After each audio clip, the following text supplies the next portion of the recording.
Chers amis, bienvenue à cette émission Appel de l'Aurore.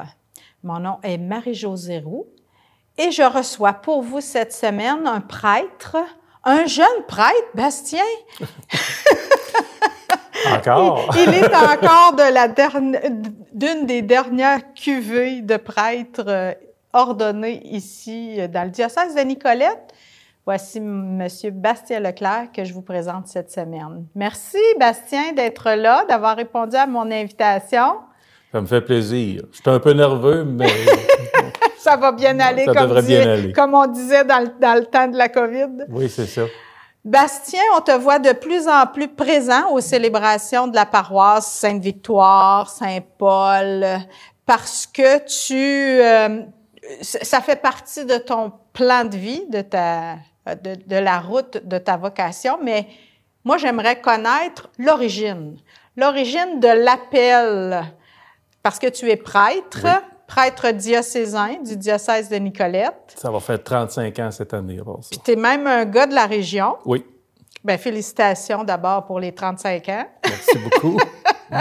Comment ça t'est venu, cette idée quand même assez étonnante pour un gars qui est né en 80... Non. En qui a été ordonné en 89. Voilà. Deuxième naissance. Oui, c'est ça. 163, oui. Oh, c'est 163. Mais oui, 80.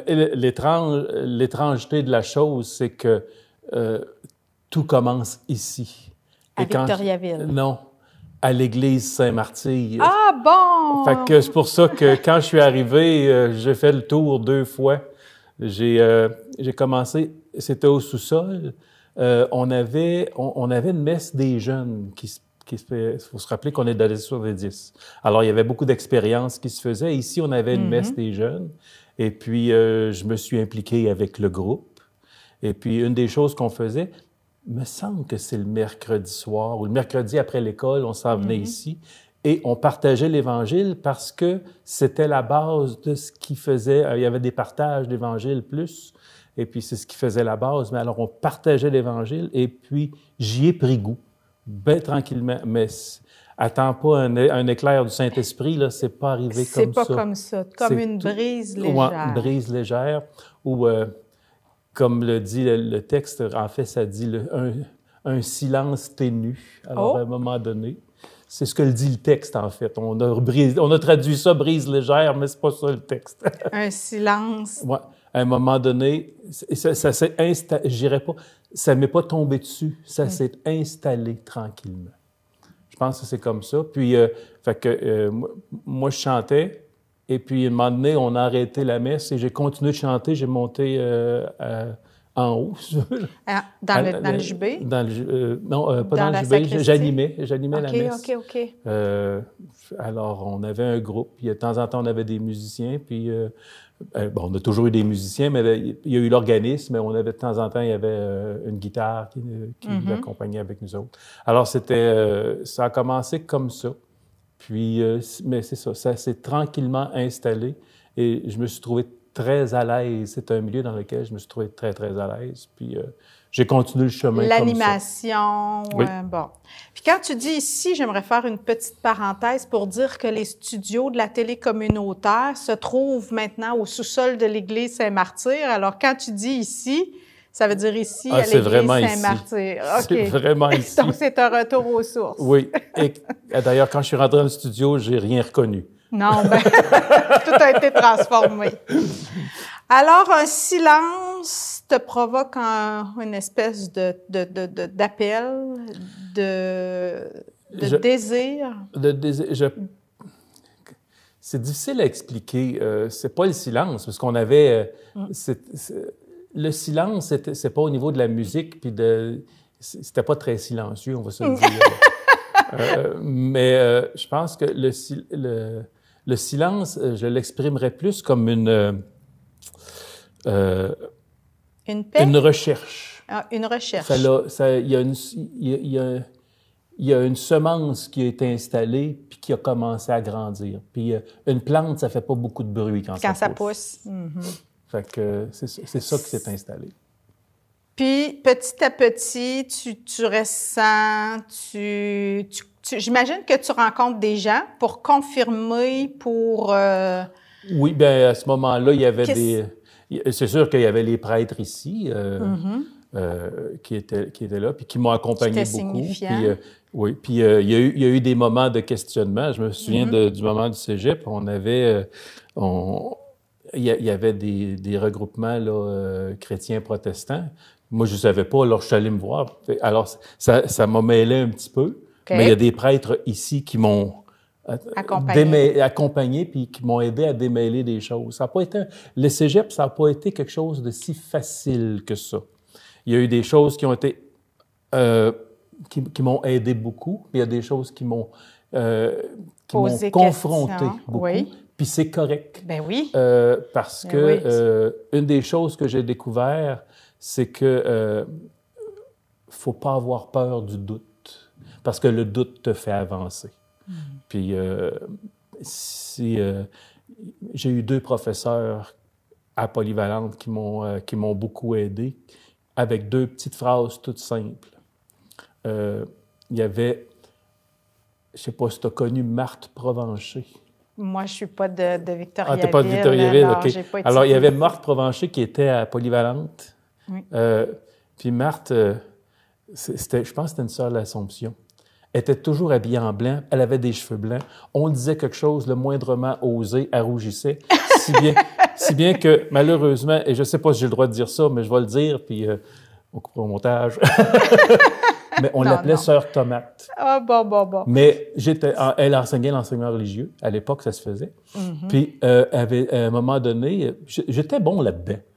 Puis, à un moment donné, dans la conversation, je me souviens plus de quoi on parlait, j'ai dit « Oui, mais Dieu n'a-t-il pas créé l'homme à son image et à sa ressemblance? » Et elle a répondu « Oui, et l'homme le lui a bien rendu. » Et là, j'ai fait...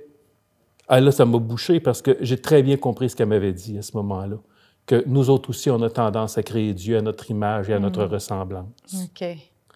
Et ça m'est resté. L'année d'après... Avais-tu à ce moment-là l'impression que peut-être tu étais en train de créer un Dieu qui t'appelait, puis que est-ce que c'est dans ce sens-là que ça t'a étonné, que ça t'a bouleversé, ou que ça t'est resté? Ça m'a... je sais pas ça fait trop longtemps, ouais. Mais ça m'a questionné. OK. Et ça m'a mis sur une piste qui s'est installée plus tard avec Marcel Lavergne. OK. Le regretté Marcel Lavergne, qui, lui, dans son cours, à ce moment-là, le programme, c'était le programme du bouffon. Et il nous donnait 2 pages et demie, certains, de faux dieux. Ah, bon. Demande-moi pas pourquoi, mais l'image que j'ai, c'est le dieu vitamine. T'en prends une le matin, puis c'est correct la journée. Tu sais. OK. Fait que, et là, ce que je regardais, c'est la façon dont on se comporte souvent par rapport à notre foi. Et j'ai dit, OK. Et moi.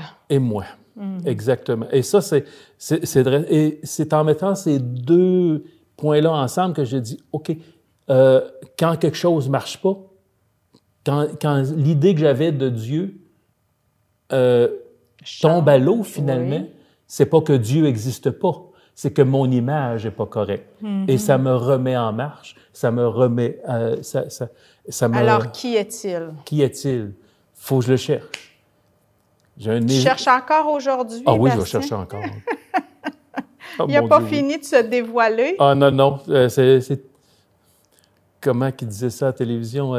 Petit bout par petit bout, là, je sais pas quoi. Oui. Petit bout par petit bout. C'est ça. Mais... Alors, tu jongles avec l'idée... Oui. Tu dois être tombé en amour à quelque part à un moment donné aussi, non? Oh ben, c'est arrivé. Je sais pas, c'était-tu de l'amour à l'époque, là, mais à un moment donné, oui. Il y a quelque chose qui s'impose à toi. Oui, mais ça n'a pas été très loin. De ce que j'ai souvenir, ça n'a pas été très loin. Je te dirais que l'option s'est révélée assez tôt, puis je me suis vraiment dirigé dans cette ligne-là. Tu as eu des hésitations, des pas de recul, Oui. C'est-à-dire, je ne sais pas si c'est des hésitations, mais tant que je n'ai pas fait ma demande pour le diaconat, J'ai toujours gardé la porte ouverte. Je vais te dire, ma vie de jeunesse, je l'ai faite pendant mon grand séminaire. Ah bon? OK, on n'ira pas dans le détail. On n'ira pas dans le détail. Je te dirais juste que le Christophe est encore ouvert. Je comprends, mais c'est correct. Mais c'est ça. Mais il fallait que tu saches. C'est ça. Il fallait que je sache, puis j'ai regardé, puis j'ai finalement, Pour avoir une décision éclairée aussi, mûrement réfléchie. Puis là, tu te diriges tout doucement vers le diaconat. Tu fais ta demande. Je fais ma demande. Je fais mon stage à Saint-François-du-Lac. OK. Et puis... en paroisse. En paroisse. Avec... c'est quel évêque à ce moment-là qui reçoit ta demande? C'est Monseigneur Martin. Monseigneur Martin, encore. Martin qui était là, qui m'a ordonné diacre. C'est lui? Moi, j'ai chevauché. Okay. J'ai été ordonné diacre par Monseigneur Martin. Et j'ai été ordonné prêtre par Monseigneur Saint-Gelais. OK. Alors, les deux étaient d'accord. Fait que là, tu as deux intuitions qui confirment ton choix. C'est ça. Fait que et j'ai été ordonné à Saint-François, j'ai été ordonné diacre, puis j'ai fait un petit bout là-bas. Puis après ça, quand j'ai été ordonné prêtre ici. À Saint-Martyr. À Saint-Martyr. Puis après ça, on m'a transféré, mais je m'en allais à Nicolette pour être vicaire là-bas. Puis comment ça se passe tes premières années? Oh, mon Dieu, premières années, c'est... les premières années, là, on regarde qu'est-ce qui se passe. Alors, et puis... tu as apprivoisé ton rôle. J'ai apprivoisé le rôle, c'est ça. Alors, il fallait, les préparations au baptême, il y avait la messe à tous les jours, il y avait les funérailles à ce moment-là. J'étais ordonné en 89, alors les funérailles à l'église, il y en avait beaucoup. Là, ça se faisait pas au salon encore, là, à ce moment-là. Oui. Fait que, il y en avait beaucoup. Alors ça, j'ai fait ça. On en faisait beaucoup. Je me souviens d'une fois, je pense que j'avais 3 funérailles dans la même journée. C'est 3 homélies différentes, ça, là. Ben oui. Okay. Puis tu veux être concret, tu veux parler de la personne, ça demande beaucoup de préparation. Puis il faut être... pertinent. Pertinent, puis semeur d'espérance là-dedans. OK? C'est pas facile, ça. Puis je vais te dire que quand tu arrives à la 3e en ligne, tu commences à en pédaler un coup. Oui, parce que pour eux, c'est la première de la journée. C'est ça. Et tant mieux si c'est la seule.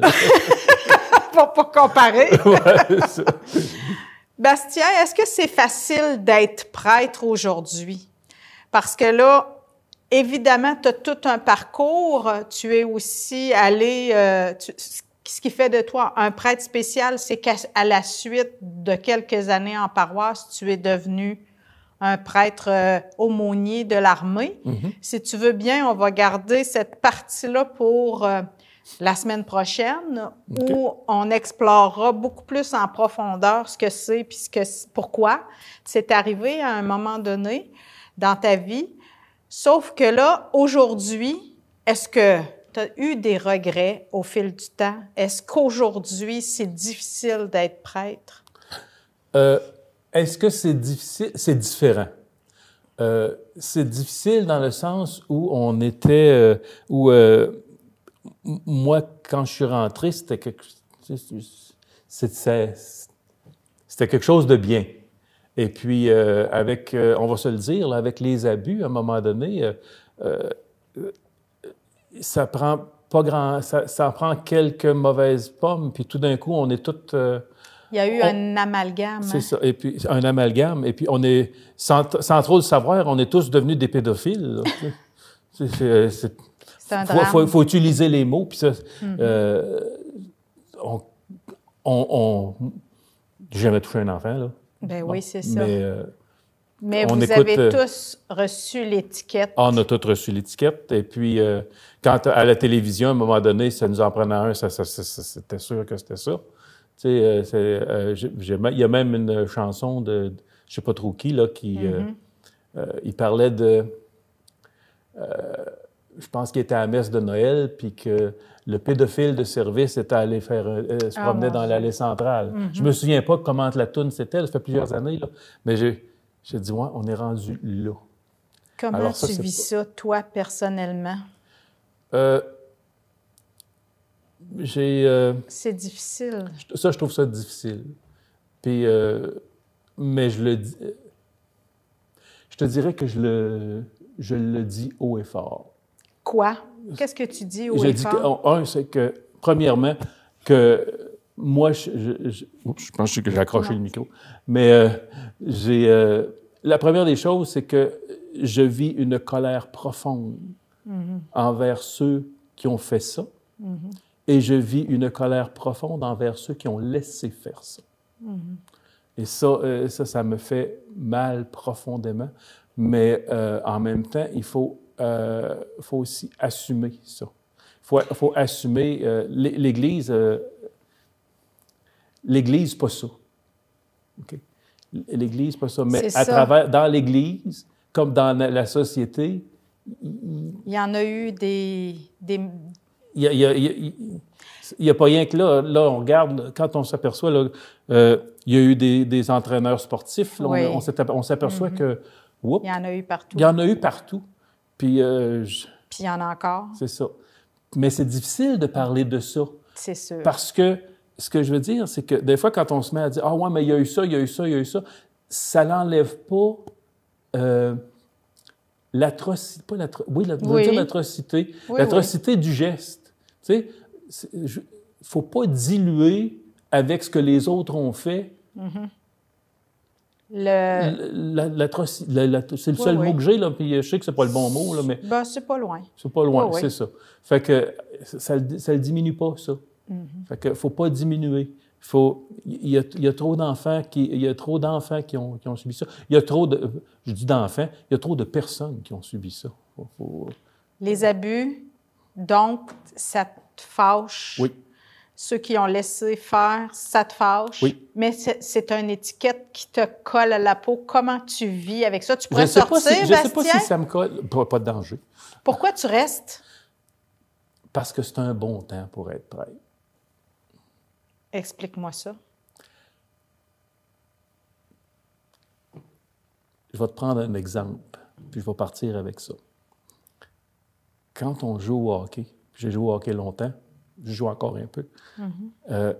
Quand on avait juste 6 joueurs, ça veut dire rien qu'un gars pour changer sur le banc. Là. OK, oui, d'accord. Pour être capable de jouer ta partie, puis même de la gagner, il faut que tu joues ta position. Tu ne peux pas perdre de l'énergie à courir partout sur la glace. Tu reviens à l'essentiel. Je pense que pour la prêtrise, c'est la même chose. On s'est étendu, les abus, là, c'est pas juste sexuel. Là. Il y a eu des abus sur le plan politique, il y a eu des abus d'autorité, il y a eu toutes sortes d'affaires. Mais là, on est forcé de revenir à l'essentiel, de prendre soin de notre monde. Puis, c'est drôle, ça me rappelle quelque chose. Un des reproches que j'avais partagé à Monseigneur Saint-Gelais à l'époque, c'est que ce que je trouvais difficile avec l'Église, c'est qu'elle est tellement occupée à survivre qu'elle ne s'occupe pas de son monde. Alors qu'en fait, il faudrait s'occuper de notre monde. Là. Puis c'est pour ça que c'est un bon temps. C'est pas parce que le plein n'est pas là, c'est parce qu'on craint de l'exécuter. On craint de revenir à l'essentiel. On craint de revenir à notre rôle en tant que prêtre, c'est-à-dire de nourrir la foi des personnes qu'on accompagne. Là. Et puis de les accompagner dans ce qu'ils vivent, puis aussi d'être ces témoins d'espérance. On est là. Bastien, Jésus, il est inspirant pour un temps de tempête comme ça, tu trouves pas? Oui. Après les jours saints, la Pâque, comment tu relis cette saison pour les prêtres avec ce que Jésus a vécu lui-même, pour pas dire subi? Je te dirais simplement, le Christ, il a eu son chemin de croix. OK? Puis, il n'y a pas de résurrection s'il n'y a pas de mort. Il n'y a pas de Noël s'il n'y a pas de Pâques. Il n'y a pas de Pâques s'il n'y a pas de Noël. Ah, tabac! Oui. Mais on se comprend, là. Oui. Pâques n'existe pas sans Noël. Mais il faut... il y a des fois, quand on veut régler quelque chose, il y a des fois qu'il faut pas... l'expression que j'ai entendue souvent, ça va être pire avant que ce soit mieux. Fait qu'à un moment donné, il faut le faire. Tu as l'impression d'être dans la tempête. Oui. Puis tu restes. Mais je reste. Tu n'abandonneras pas le bateau. C'est pas dans mes intentions. Imagine, j'ai l'impression que le bon Dieu doit déployer des grâces spéciales. Je le sais pas, mais... pour un temps aussi difficile. En même temps... J'y fais confiance. Je pense que... dans toute l'histoire de l'Église, il y en a eu des temps difficiles. Des temps difficiles. On a eu des mauvais papes, on a eu des papes qui avaient de l'allure, puis on a eu des très bons papes. On a eu des évêques, on a eu des prêtres qui ont été des signes extraordinaires. Je pense à l'abbé Pierre en France, dont tout le monde connaît. Tout le monde a entendu parler. Alors, il y a eu de ces signes. Les saints, ils sont pas là pour rien. Les saints, c'est... Puis souvent, ces saints-là, ils ont dérangé du monde. Là, exact. Si on est tous appelés à être des saints, de temps en temps, c'est sûr que ça va déranger. C'est plate, là, mais c'est ça. D'après toi, Bastien, est-ce qu'il y a un moyen de réparer le tort causé à toutes ces personnes victimes de toutes sortes de façons? Le moyen, je suis sûr qu'il y a des moyens, lesquels je les connais pas. Mais une des choses, c'est qu'il va falloir s'assumer, puis il va falloir demander pardon. Puis pas un pardon cheap, là, dans le sens, je m'excuse. Premièrement, là, je m'excuse, ça passe pas. Il faut d'abord reconnaître. Il faut reconnaître. Qu'il y a eu des graves manquements. C'est un péché qu'il faut confesser, carrément. Là. Et puis, les mots sont importants. C'est pour ça que je dis que je m'excuse, ça passe pas. Il faut le demander, le pardon. Il faut donner la chance à l'autre de s'exprimer aussi, de le dire que ça lui a fait mal, puis de telle façon, de quelle façon, puis faut le demander de quelle façon je peux réparer le tort qu'on t'a fait. Quand on en connaît personnellement. C'est ça. Il faut le demander. À ce sujet-là, trouves-tu que le pape a été empressé d'établir la communication à la demande des médias, des autorités politiques, des communautés elles-mêmes, les communautés autochtones, entre autres? Sa visite pastorale l'année dernière, tu vois ça comment? Qui n'était pas prévu. Oui, qui était très... Parce qu'il s'en allait, je me semble qu'il s'en allait au Congo à ce moment-là. Il s'en allait ailleurs. Il a mis ça en priorité. On voit qu'il s'est laissé déranger. Il s'est laissé déranger. Et puis, ce que moi je comprends de ce qu'il a fait, c'est ce désir de réconciliation. Ce qu'il voulait, c'est reconnaître, puis il voulait aussi, je pense que c'était un geste aussi pour la communauté autochtone. La communauté autochtone, mais aussi pour les prêtres, de dire, là, ça va faire.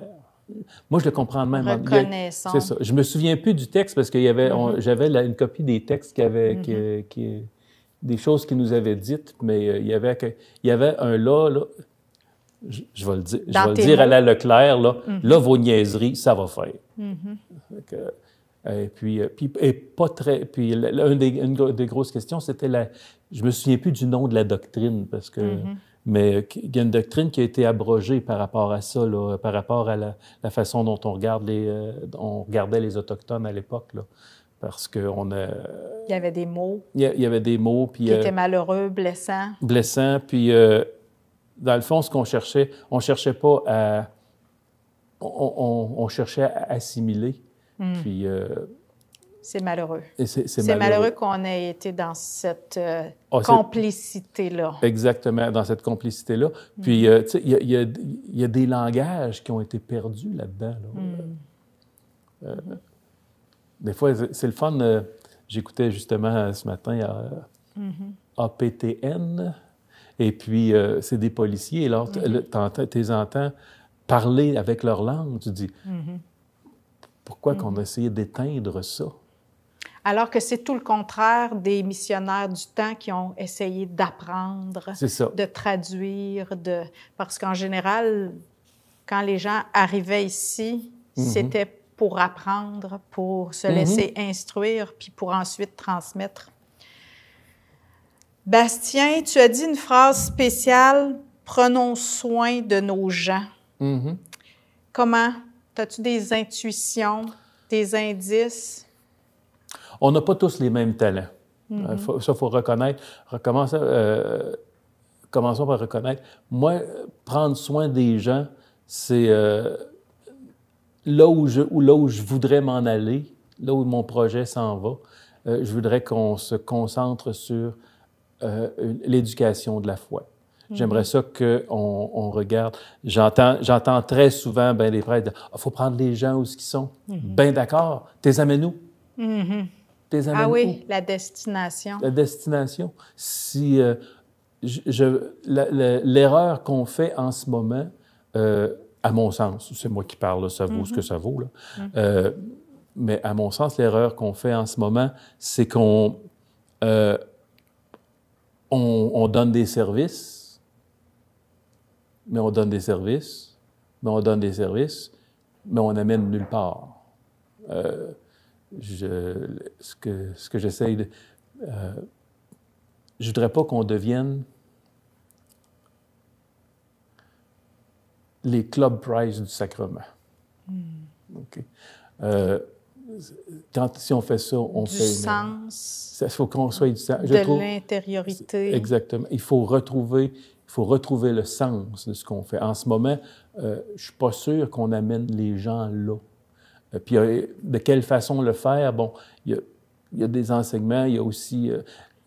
il y a une foule de choses. Moi, j'aimerais ça, en ce moment, je travaille tranquillement, je fais quelques recherches. J'aimerais ça avoir un enseignement sur chacun des sacrements.